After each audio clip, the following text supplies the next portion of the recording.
T Nandagopal ചേരുന്നുണ്ട്. നന്ദഗോപാൽ എവിടെയാണ് നിൽക്കുന്നത്? ഏത് ബൂത്തിലാണ്?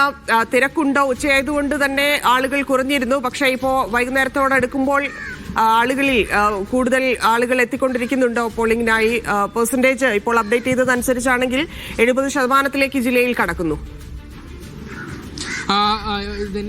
കോഴിക്കോട് നല്ല രീതിയിലുള്ള പോളിംഗ് തന്നെയാണ് രേഖപ്പെടുത്തുന്നത്. ഞാനിപ്പോൾ നിൽക്കുന്നത് കോഴിക്കോട് ബീച്ചിലുള്ള വെള്ളയിലെ ഫിഷറീസ് UP സ്കൂളിലാണ്. ഇവിടെ നമുക്ക് ദൃശ്യങ്ങളിൽ കാണാൻ സാധിക്കും നല്ല തിരക്ക് തന്നെ അനുഭവപ്പെട്ടു. നമ്മൾ ഉച്ചയ്ക്ക് പറഞ്ഞ ഒരു കാര്യമുണ്ടായിരുന്നു, അതായത് ഉച്ചയ്ക്ക് കാലാവസ്ഥ ചൂടായതുകൊണ്ട് തന്നെ ആളുകൾ സാധാരണഗതിയിൽ വിട്ടുനിൽക്കാറുണ്ട്. അതാണ് പൊതുവെ കണ്ടുവരുന്ന ഒരു ട്രെൻഡ്. പിന്നീട് ഒരു 4 മണിയോടുകൂടി വീണ്ടും തിരക്ക് ആരംഭിക്കുന്നതാണ് പതിവ് കാഴ്ച. അത് തന്നെയാണ് ഇവിടെ സംഭവിക്കുകയും ചെയ്തിട്ടുള്ളത്. പക്ഷേ രാവിലെ മുതൽ തന്നെ വലിയ തിരക്ക് അനുഭവപ്പെട്ടിരുന്നു. ഉച്ചയ്ക്ക് കുറച്ചു സമയം മാത്രമാണ് ഒന്ന് തിരക്കൊഴിഞ്ഞത്. വീണ്ടും പോളിംഗ് ബൂത്തുകളിലൊക്കെ തന്നെ തിരക്ക് ആരംഭിച്ചിരിക്കുകയാണ്. അങ്ങനെ ഇപ്പോൾ ഏറ്റവും ഒടുവിൽ രേഖപ്പെടുത്തിയിരിക്കുന്ന കണക്കനുസരിച്ച് 71% പോളിംഗ് കോഴിക്കോട് 4 കാലാകുമ്പോഴേക്കും രേഖപ്പെടുത്തിയിരിക്കുന്നു എന്നുള്ളതാണ് ഏറ്റവും പ്രധാനപ്പെട്ട കാര്യം.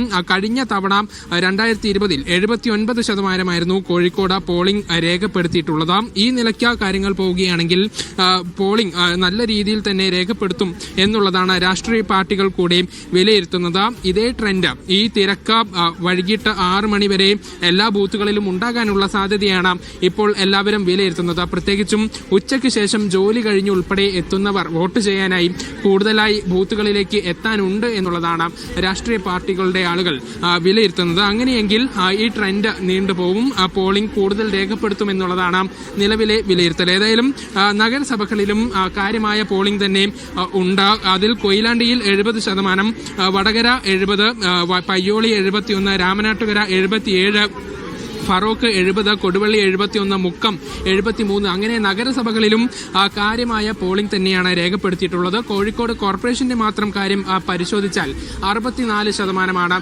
കോഴിക്കോട് കോർപ്പറേഷനിൽ പോളിംഗ് രേഖപ്പെടുത്തിയിട്ടുള്ളത്. ഏതായാലും ഇവിടെ ഈ വെള്ളയിൽ ഭാഗത്ത് നല്ല തിരക്കാണ് അനുഭവപ്പെടുന്നത്. അത്തരത്തിൽ വലിയ തിരക്ക് ഈ ഭാഗങ്ങളിലൊക്കെ തന്നെ അനുഭവപ്പെടുന്നുണ്ട്.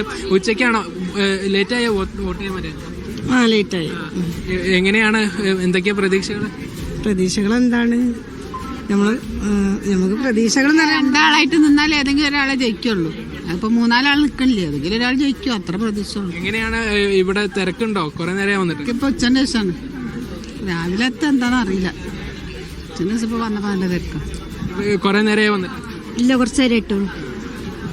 ഇവിടെ അതായത് ഇവിടെ ആളുകൾ പെട്ടെന്ന് തന്നെ പ്രത്യേകിച്ചും ഈ തവണ ചില ബൂത്തുകളിലൊക്കെ തന്നെ ഈ വോട്ടിംഗ് മെഷീനിലെ കേടുപാടുകൾ സംഭവിച്ചതിനെ തുടർന്ന് ചെറിയ പ്രശ്നങ്ങൾ ഉണ്ടായിരുന്നു എന്നത് ഒഴിച്ചു നിർത്തിയാൽ കാര്യമായ പ്രശ്നങ്ങളൊന്നും തന്നെ ഉണ്ടായില്ല. അതോടൊപ്പം ഞാനിപ്പോൾ നിൽക്കുന്ന ഈ ബൂത്തിൽ ഇവിടെ തന്നെ രാഷ്ട്രീയ പാർട്ടികൾ UDFന്റെയും LDFന്റെയും പ്രതിനിധികൾ വോട്ട് ക്യാമ്പയിനിങ്ങിന് വേണ്ടി എത്തി എന്നാരോപിച്ചുകൊണ്ട് പോലീസ് അവരെ പുറത്താക്കാൻ ശ്രമിച്ചിരുന്നു. അങ്ങനെ ചെറിയ തോതിലുള്ള ഒരു തർക്കം ഇവിടെ നടന്നു. പക്ഷേ അത് വലിയ പ്രശ്നങ്ങളിലേക്കൊന്നും തന്നെ പോയിട്ടില്ല, പെട്ടെന്ന് തന്നെ പരിഹരിച്ചു. അങ്ങനെ അനിഷ്ട സംഭവങ്ങളൊന്നും തന്നെ എവിടെയും കാര്യമായി റിപ്പോർട്ട് ചെയ്തിട്ടില്ല എന്നുള്ളതും ഈ തെരഞ്ഞെടുപ്പിന്റെ ഒരു ആശ്വാസകരമായ കാര്യമാണ്. ഏതായാലും നല്ല തിരക്ക് എല്ലാ ബൂത്തുകളിലും അനുഭവപ്പെടുന്നുണ്ട്. ഗ്രാമീണ മേഖലകളിലും സമാനമായ കാഴ്ചയാണ്.